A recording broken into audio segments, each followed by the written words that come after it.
Anyway, here's the second part of the fucking we are over COVID, the meta. With this question? No, I'm done with COVID. Oh, I'm done. It's like I went so hard on COVID. I remember. Sprayed the Pringles cans that I bought at the grocery store, stripped my clothes off because I thought COVID would be on my clothes. Like, I did it all. I watched Tiger King. I got to the end of Spotify. Like, we all did it, right? No, we did not do it. Well, here's the thing. A lot of us did do it. And then we were told, you get the vaccine. You get the vaccine and you get back to normal. And we haven't gotten back to normal. And it's ridiculous at this point. I know that so many of my liberal and progressive friends are with me on this, and they do not want to say it out loud because they are scared to be called anti-vax or to be called science denial or to be, you know, smeared as a Trumper. I'm sorry. Okay. First of all, Cap, I don't think Barry Weiss has any friends, let alone liberal friends or progressive friends or anything like that. I just don't think she has any friends. Maybe she has conservative friends, but that's it. Also, I mean, how many people have gotten the vaccine? Yeah, I mean, look, dude, the reality is this, okay? If we hit the vaccine threshold like I thought we were going to, which when I was a foolish, doe-eyed boy who forgot how fucking psychotic Americans are, there was a point when I felt that way too. Remember? Remember when we thought things were going to be good? When everybody's going to get fucking vaccinated when I went to Texas? There was literally like a fucking brief window where I was just like, yo, shit's going to get better, I think. We all had like a little bit of a dream of like normalcy. Okay? And back then we were at like, I think 40%. And now we're only at 63%. Like, it's just not happening. That's not. Yes, immunocompromised people were not a part of that we. You will never be a part of that we. But you were not a part of that we in fucking regular flu season either. I don't know what to tell you, okay? What we're talking about is like, I'm sorry. It's just, that's not going to happen. Like, that's just not going to happen. I don't even know if there's a single country on the fucking planet where that has happened, where people are like, we are going to be careful about like everyone that has significant, serious, debilitating diseases. You can say I'm a bigot, but it's just the truth. Like, you also couldn't do that either. It means we went to Texas. It was just you. No, we as in like people were, no, that you were saying that everything would go back to normal. No, what I was saying back then, and I still hold on to this position, is that like, yes, while people with like, people who have immunocompromises, like, yes, they need to be protected. That's not how we operate ever. That's not how society operates at all. And if we had gotten to like a fucking, you know, pre-COVID, they didn't care. That's what I'm saying. That's what I'm saying. Exactly. Pre-COVID, like, but what happened? Like, I would make the argument back then where it was like, if everyone was technically vaccinated with the alpha variant, the death likelihood of COVID dropped. The death likelihood of COVID dropped to a number. It was reduced so much that it was less deadly than the fucking flu. Obviously, it also spreads way more than the flu, but still.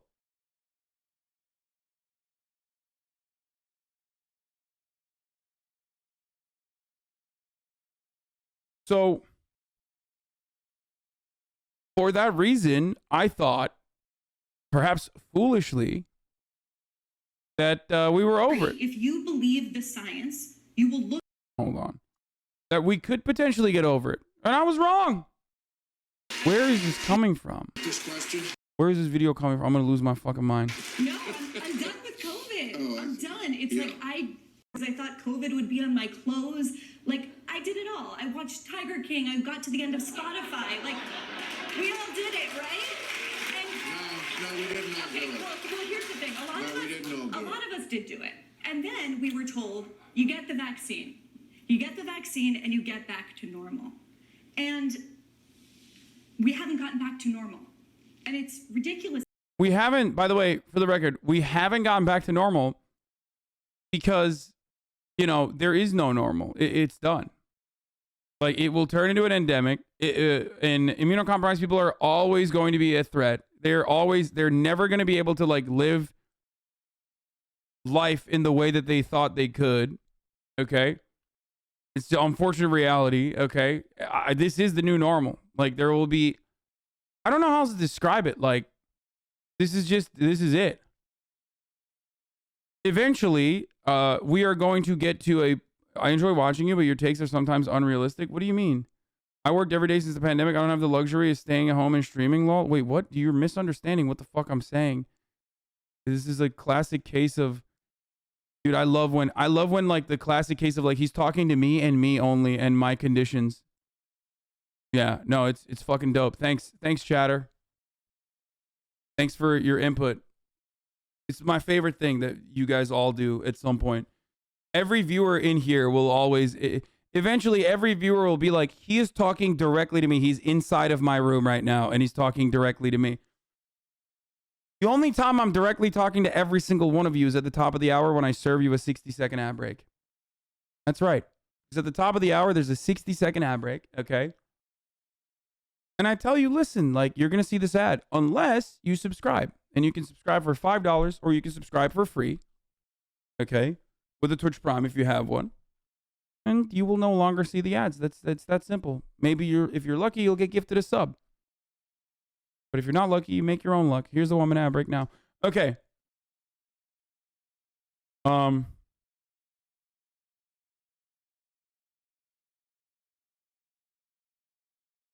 What was I saying? Flimsy, think of it if I get the subs. Yeah, that we will never go back to normal in the same way that it was. And part of that is because there's just a new variant out there. There's always going to be like a new variant or a type of COVID out there that's always going to be like acting up. Okay? That's the unfortunate reality. Society is never going to operate in a way where they treat or care about the immunocompromised, as it didn't before COVID. Let's be real. Like, it's not like we did before COVID.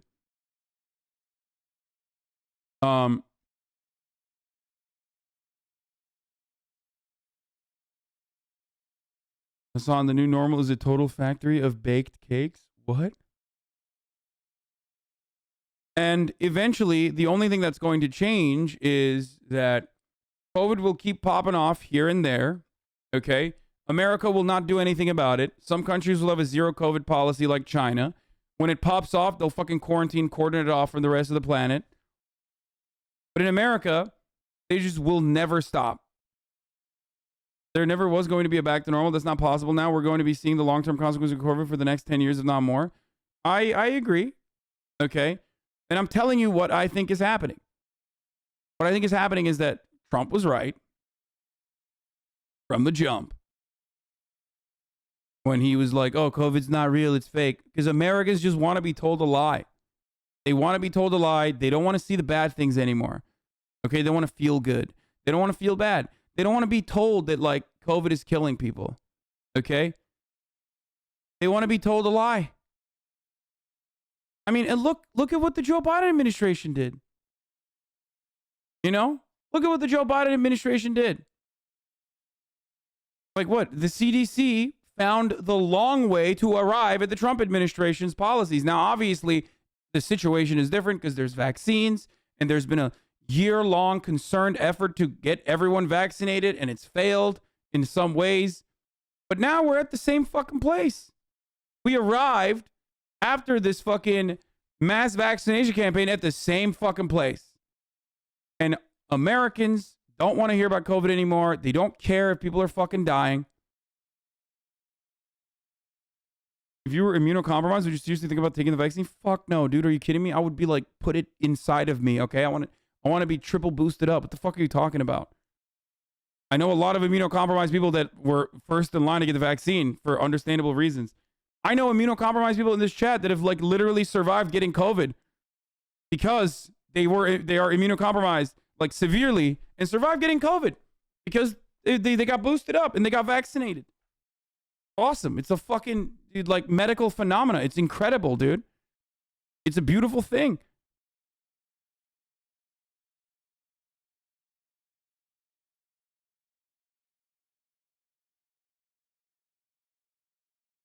So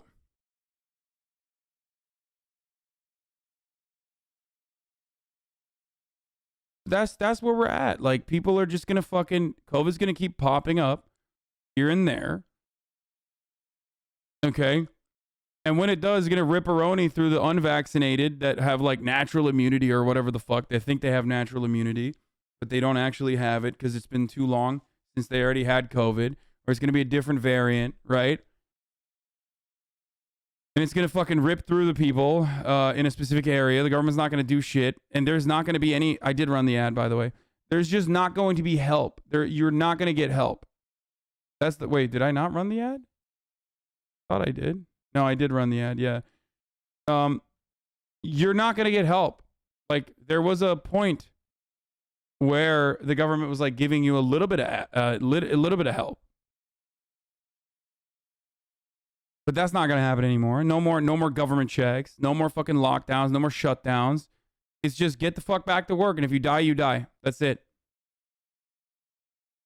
People who haven't gotten COVID yet. I mean, this is literally me, dude. This is me. Isn't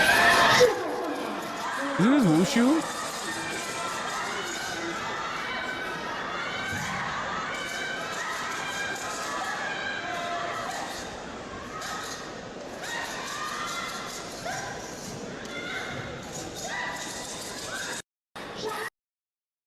This is wushu, right? This is what Arya does. At this point, I know that so many of my liberal and progressive friends are with me on this, and they do not want to say it out loud because they are scared to be called anti-vax or to be called science denial or to be, smeared as a Trumper. I'm sorry if This is so funny though. Like, I mean, this is the average like libtard American brain too. So it's good to hear this if you haven't been hearing it all day, every day from like people around you anyway. But like, the worst part about COVID is not the fucking 2,000 people dying a day.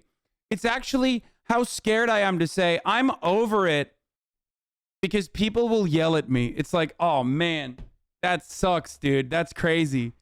That sucks. You're so brave for saying it on Bill Maher to thunderous applause, by the way.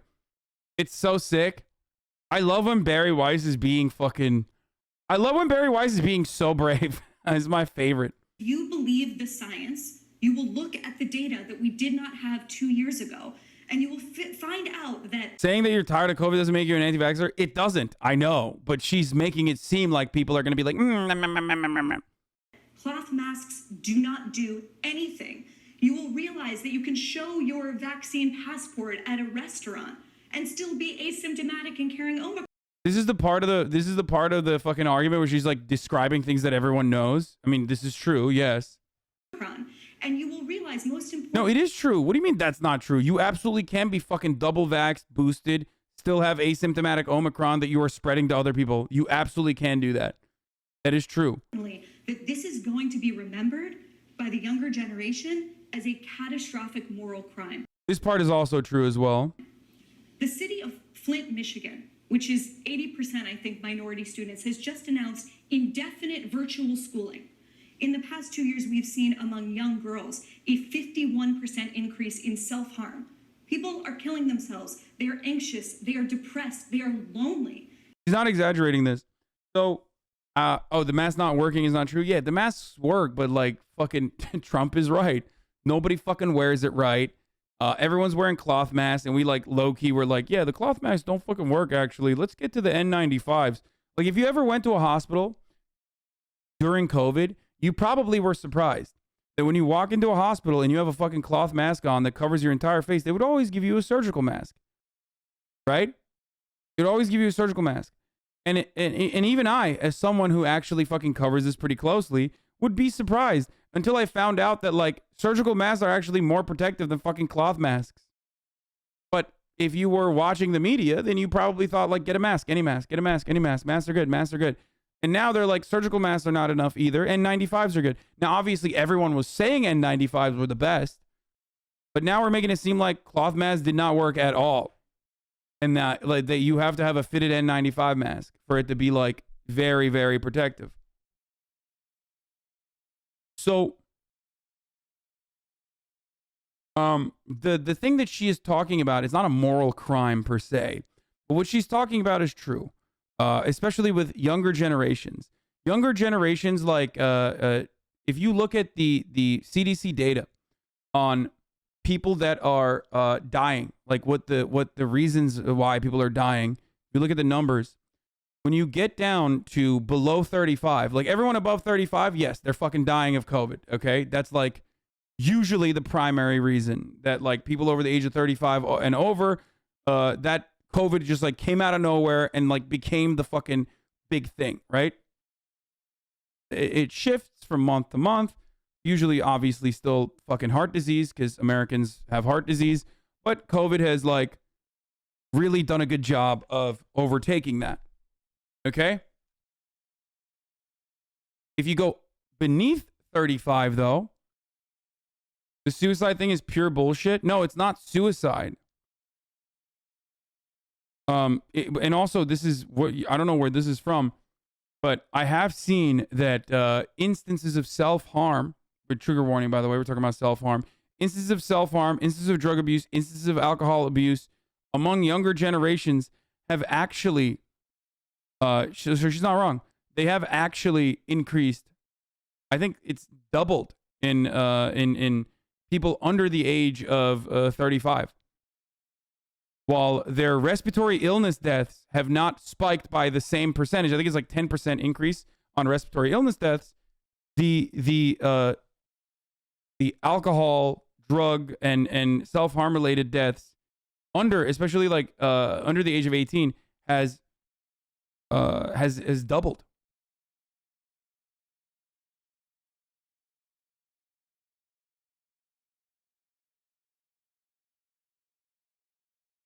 So that is true. And that is a consequence of being in fucking lockdown limbo. That is definitely a consequence of being like, I mean, I lost friends. I've talked about this before. Like my friend China,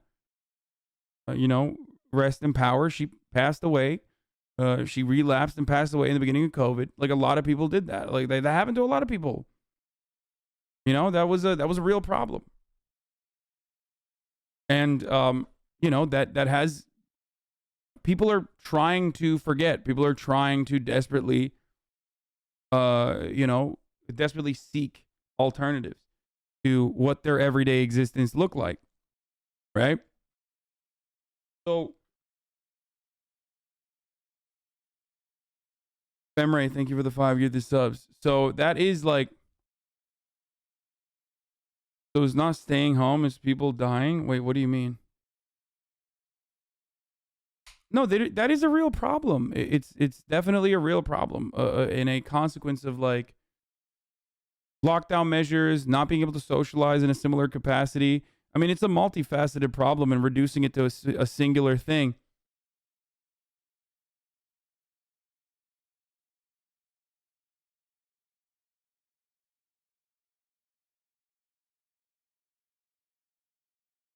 And yes, this is true as well. It's notoriously hard to determine if drug overdoses were actual suicide attempts. Our data on suicide is incredibly inaccurate and underestimated as well. Yes, all I am simply stating is that instances of self-harm have actually increased among younger generations who are Bill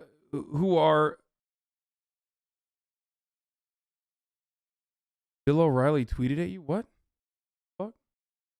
You serious?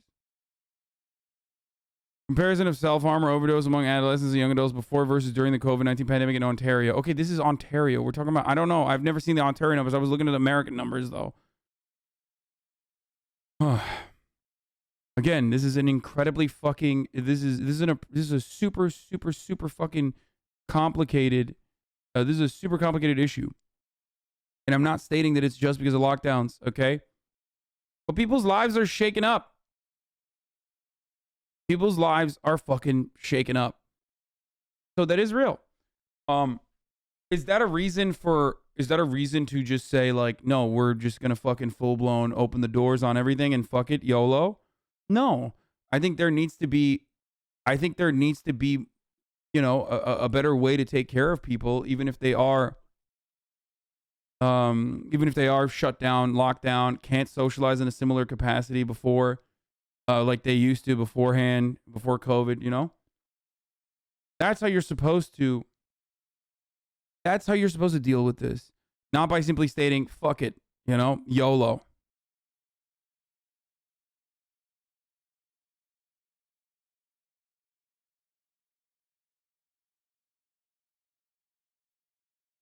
I mean, I see it. And I see it from both sides too. I see it on the fucking college campus side. If you're a student and you're like paying full price to go to a fucking college campus, and then you can't even do the college campus shit, which is like one of the most important, if not the most important part of it, unless you're like a STEM lord, okay? The most important part of a college education is like the socialization aspect of it, okay? Like being treated like an adult without the responsibilities of an adult, like paying all these taxes and all these other fucking things that fuck you over. It's like the 4-year brief window you have. Even if you are technically still working, you have more freedom in college than you do in the rest of your adulthood. Like the rest of your life is gonna suck. Okay, like they've been robbed of that. A lot of you have been robbed of that. You know what I mean? And that sucks. And then I see the other side of it because my mother and my father both are professors. They teach at colleges, and I want to protect them. Like I selfishly don't want my mom to go back and teach in person because I don't know. I mean, she's boosted, she's vaccinated, but it's hard to just say. And this is the same for immunocompromised people because my parents are immunocompromised. You know what I mean? Like they have comorbidities and all that sort of stuff, and they're older. So it's the same as immunocompromised people. It's like it's selfish, but it's also in a weird way. You're like, you don't want them to fucking, risk it. You don't want them to risk it. So I totally get why teachers and teachers unions are like incredibly protective over their teachers, that they don't want them to take this unnecessary risk.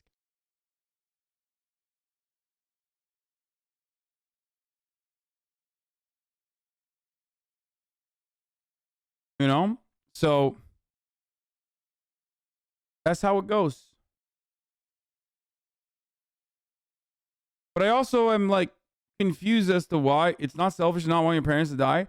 No, I see it. I weigh it on either end of the fucking spectrum. Like I recognize that robbing people of their fucking experiences and like incredibly important developmental years is not great, and that's gonna have long-term consequences. Just like there are a lot of long-term consequences with fucking COVID. What is this? Keemstar attacks Hila Klein with unhinged misogynistic rant. What? I don't want to see this, dude. What the fuck?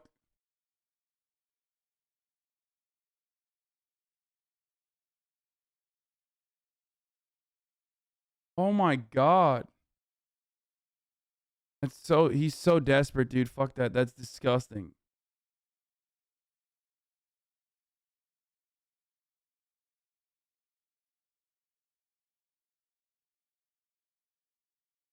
I'm boosted in the flu shot and having been back to school since December 17th because I still got COVID. Everything is fallible and our kids are severely being deprived of experiences they need. Yeah.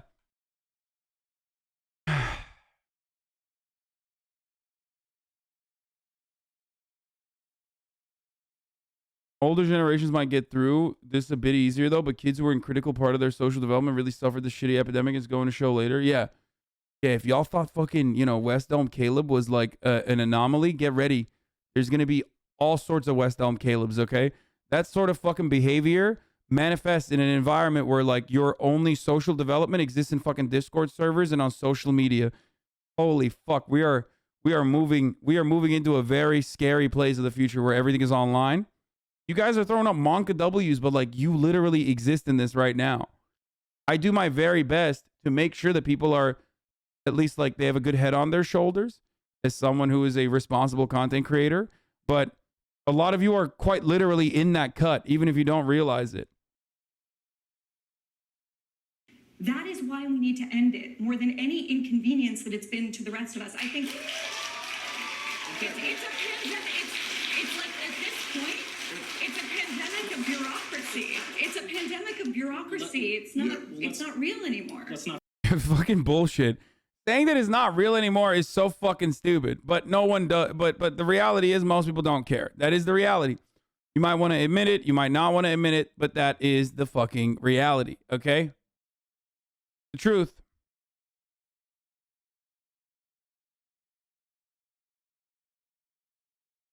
Anyway. I mean, like I said, though, it's wild to say the fucking pandemic is over while 2,000 people are dying like a day. That's crazy. Adam John says, aside from the obvious fact that Weiss positions her totally banal conventional wisdom, 90% of which is endorsed by the White House, every governor and mayor, the Chamber of Commerce, and HBO producers packing a full crowd to jeer her on as subversive. This is, of course, 100% uncut demagoguery. Venting frustrations about being over the pandemic is the cheapest, easiest applause line one can vomit. It appeals to a universal frustration and paints COVID scolds as the problem rather than this week's record hospitalizations, e.g., reality of an apolitical agency-free virus. One way these mugging pricks can rationalize the existence of modest mitigation in the face of 160,000 hospitalizations is to pathologize liberals as petty authoritarians who just love social control. It's a John Stossel line from the 90s used to mock seatbelt and maternity leave laws. God, Adam really doesn't miss. He's my favorite person who does not like me. Like, you just got, I gotta, you know, I respect him a lot. I don't think he's a big fan of mine, but I don't care. I always go out the bat for him. I always fucking defend him. There you go. It's not about petty grievances. He very much dislikes you. Oh yeah, no, he's not a fan of mine. Why doesn't he like you? He is like one of the OG people that way before anyone else, he was like, fuck this guy. He's a sensationalist piece of shit.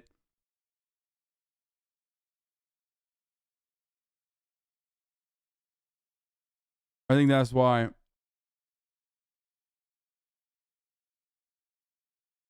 He actually is he straight up is a hipster HasanAbi hater, 100%. How do you know he doesn't like you?